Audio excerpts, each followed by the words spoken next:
Phone ಕೊಡು. ಏನೇ ಮಾಡು, ಫೋನ್ ಮಾತ್ರ ಎತ್ಬೇಡ. ನಿನ್ ಹುಡುಗಿದ ಫೋನು? ಹೇಳಿದ್ನಲ್ಲ ದಂಡ ಕೊಡ್ಬೇಕು ಅಂತ. ಅರೆ ನಾನ್ ಕೇಳ್ಬೇಕಲ್ಲ ಅವಳ ಇಂಪ ಧ್ವನಿನ. ಕೇಳಲಾ? ಏನ್ ಹೆಸರು ಹೇಳ್ದೆ? ಸಾನ್ಯಾ. ನೋಡು, ಫೋನ್ ಎತ್ಬೇಡ. ಹಲೋ. ಫೋನ್ನ ಆ ಕಡೆಯಿಂದ ಏನ್ ಹೇಳಿದ್ರು ಅದನ್ನ ಕೇಳಿ ಗಜ್ಜು ಥರ ಥರ ನಡ್ಗೋಕೆ ಶುರು ಮಾಡ್ದ ಮತ್ತು ಗಾಬರಿಲಿ ಬೆವ್ದೋದ. ಕ್ಷಮಿಸ್ಬಿಡಿ ಬಾಯ್, ನಮ್ಮಿಂದ ದೊಡ್ಡ ತಪ್ಪಾಯ್ತು. ಗಜ್ಜು ಬಾಯ್ ಹೀಗೆ ಹೇಳ್ತಿದ್ದಂತೆ ಎಲ್ಲಾ ಗೂಂಡಗಳು ಸಾಮ್ರಾಟ್ನ ಕಾಲಿಗೆ ಬಿದ್ರು. ನಿಮ್ಮನ್ನ ಗುರ್ತಿಡಿಲಿಲ್ಲ, ಕ್ಷಮಿಸ್ಬಿಡಿ ಬಾಯ್. ಸಾರಿ ಅಣ್ಣ, ಸಾರಿ. ನಾನು ಇವ್ರನ್ನ ಬಡವ ಬಿಕಾರಿ ಅನ್ಕೊಂಡಿದ್ದೆ. ಇವ್ರ ಹೆಂಡತಿಗೆ ಇವ್ರ ಅಸಲಿ ಅಂತ ಗೊತ್ತಾ? ಬಾಯ್ ಕ್ಷಮಿಸ್ಬಿಡಿ ಬಾಯ್, ಕ್ಷಮಿಸ್ಬಿಡಿ. ಆಗ್ಲೇ ಧೂಳು ಏಳೋಕೆ ಶುರುವಾಯ್ತು. ಎಲ್ಲರೂ ಆಕಾಶದ ಕಡೆ ನೋಡಿದ್ರು. ಒಂದು ಹೆಲಿಕಾಪ್ಟರ್ ಕೆಳಗೆ ಏಳಿತಾ ಇತ್ತು. ಆ ಹೆಲಿಕಾಪ್ಟರ್ ಅಲ್ಲಿಗೆ ಯಾಕೆ ಬಂತು? ಯಾಕೆ ಆ ಗೂಂಡಗಳು ಸಾಮ್ರಾಟ್ನ ಕಾಲ್ ಹಿಡಿದ್ರು? ಟರ್ಕಿಯಿಂದ ಬಂದ ಕಾಲ್ಗೂ ಸಾಮ್ರಾಟ್ಗೂ ಏನ್ ಸಂಬಂಧ?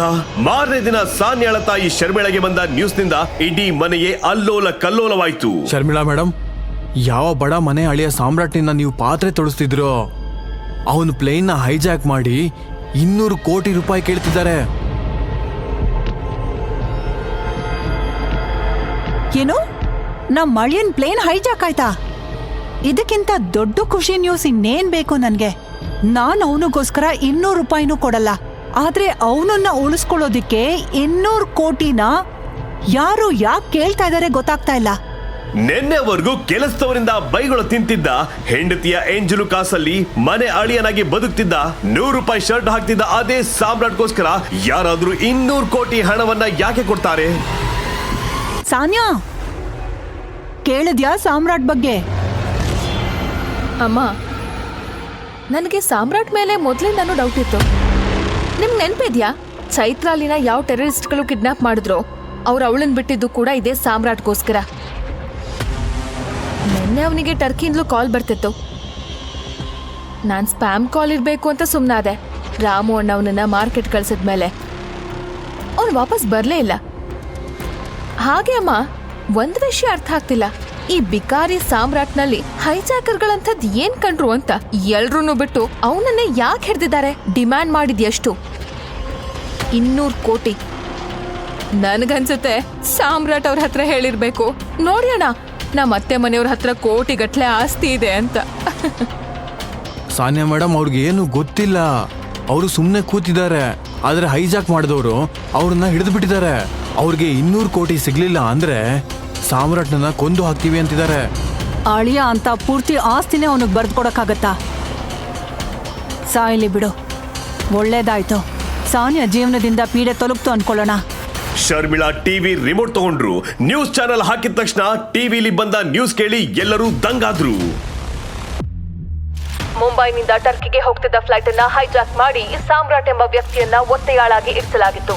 ಈಗ ಬರ್ತಿರೋ ನ್ಯೂಸ್ ಪ್ರಕಾರ 200 ಕೋಟಿ ರೂಪಾಯಿಗಳ ಬೇಡಿಕೆಯ ಬದಲು ಹೈಜಾಕರ್ಗಳಿಗೆ ಯಾರೋ 500 ಕೋಟಿ ರೂಪಾಯಿ ಕೊಟ್ಟಿದ್ದಾರೆ.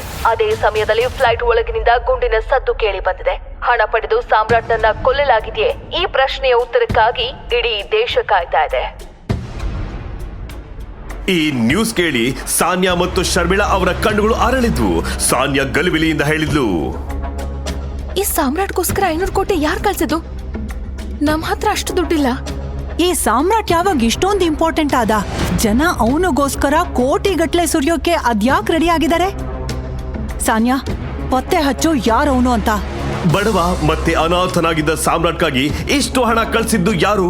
ಫ್ಲೈಟ್ ಒಳಗೆ ಹಾರಿದ ಗುಂಡಿಗೆ ಸಾಮ್ರಾಟ್ ಸತ್ತು ಹೋದ. ಟರ್ಕಿಯಿಂದ ಸಾಮ್ರಾಟ್ಗೆ ಕಾಲ್ ಮಾಡಿದವರು ಯಾರು?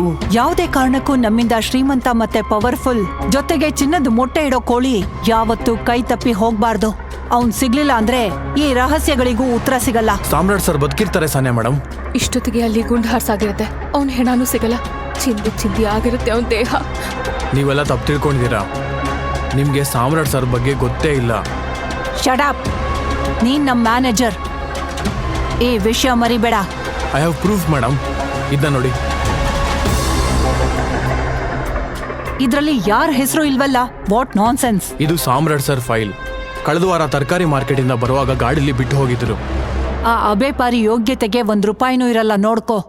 ಶರ್ಮಿಳಾ ಫೈಲ್ ತೆರೆದು ಓದೋಕೆ ಶುರು ಮಾಡ್ತಾಳೆ. ಆ ಫೈಲ್ ನಲ್ಲಿ ಏನಿತ್ತು ಅದನ್ನು ನೋಡಿ ಶರ್ಮಿಳಾ ಅವರ ಮೈ ನಡ್ಗೋಕೆ ಶುರುವಾಗುತ್ತೆ. ಅವರು ಗಾಬರಿಲಿ ಸಾನ್ಯಾಗೆ, ಸಾನ್ಯಾ ನಮ್ಮಿಂದ ದೊಡ್ಡ ತಪ್ಪಾಗೋಯ್ತು. ನೀನ್ ಈಗ್ಲೇ ಸಾಮ್ರಾಟ್ಗೆ ಕಾಲ್ ಮಾಡಿ ಮೊದ್ಲು ಕ್ಷಮೆ ಕೇಳು. ಇಲ್ಲ ಅಂದ್ರೆ ನಾವೆಲ್ಲ ಸತ್ತು ಹೋಗ್ತೀವಿ. ನಮ್ಗೆ ಸಾಮ್ರಾಟ್ ಅಸಲಿ ಎತ್ತು ಗೊತ್ತೇ ಆಗ್ಲಿಲ್ಲ. ಸಾನ್ಯಾ, ಕಾಲ್ ಮಾಡು. ಒಂದ್ ನಿಮಿಷ. ಏನದು ಸಾಮ್ರಾಟ್ನ ಸತ್ಯ? ಇದ್ರಲ್ಲಿ ಅಂಥದ್ದೇನಿದೆ? ಯಾರಾದ್ರೂ ಹೇಳ್ತೀರಾ ಇದ್ರಲ್ಲಿ ಏನಿದೆ ಅಂತ? ಕಾಲ್ ಮಾಡು. ಹಾಗಾದ್ರೆ ಆ ರೆಡ್ ಫೈಲ್ ನಲ್ಲಿ ಶರ್ಮಿಳಾ ಅವರನ್ನ ಬೆಚ್ಚಿ ಬೀಳಿಸುವಂತದ್ದು ಏನಿತ್ತು? ಬಡವ ಮತ್ತು ಅನಾಥನಾಗಿದ್ದ ಸಾಮ್ರಾಟ್ಗಾಗಿ ಅಷ್ಟೊಂದು ಹಣವನ್ನ ಕೊಟ್ಟವರು ಯಾರು? ಒಬ್ಬ ಟೆರರಿಸ್ಟೇ ಭಯದಿಂದ ನಡುಗಿ ಹೋಗಿದ್ಯಾಕೆ? ಮತ್ತೆ ಹೇಡಿಯಂತೆ ಜೀವನ ನಡೆಸ್ತಿದ್ದ ಸಾಮ್ರಾಟ್ನ ಜೀವನ ಮತ್ತೆ ಅವನ ರೋಚಕ ಕಥಾನಕದಲ್ಲಿ ಮುಂದೆ ಏನಾಗುತ್ತೆ? ಇನ್ನು ಎಷ್ಟು ರಹಸ್ಯಗಳು ಹೊರಬರಲಿವೆ? ಈ ಎಲ್ಲಾ ಪ್ರಶ್ನೆಗಳಿಗೂ ಉತ್ತರ ಬೇಕಾ? ಈಗಲೇ ಡೌನ್ಲೋಡ್ ಮಾಡಿ ಪಾಕೆಟ್ ಎಫ್ಎಂ ಮತ್ತು ಕೇಳಿ ದೇಶ ವಿದೇಶದಲ್ಲಿ ಫೇಮಸ್ ಆಗಿರೋ ಟೈಗರ್ ರಿಟರ್ನ್ಸ್ ಅನ್ನೋ ಮೈ ನವಿರೇಳಿಸೋ ಕಥೆಯನ್ನ.